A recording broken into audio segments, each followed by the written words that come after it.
โอเดลาเอ้ยหลายมือแล้วเจ้าบ่โทรมาไถ่ถามจะโทรตามก็บ่รับกับเมื่อนเสยมีปัญหาค่าใจบ่เหมือนเคยย่านเด้ย่านน้องเลยห่างหักนักหัวใจจำได้บ่เบอร์โทรที่เคยบอกหรือลบออกจากเครื่องอันใด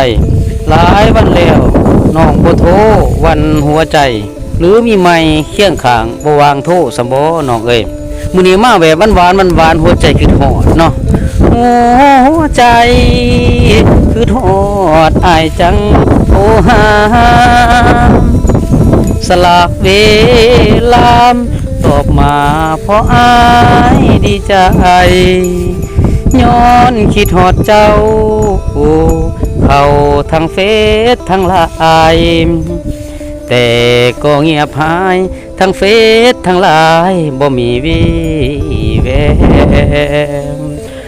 มาแบบหัวใจคือหอดว่าสั่นเนาะพบกันอยู่ที่เที่ยงหน้าพญากรคือเก่าพี่น้องมามื้อนี้มาแบบบ้านๆหัวใจคือหอดเนาะไปใจเด้บ่จื้อบ่แต่ข้าวตะกี้ขอเบอร์โทรกันได้เบอร์โทรแล้วก็โทรหาหน่อยเด้ออย่ามิดจีดีหลายพี่น้องเอา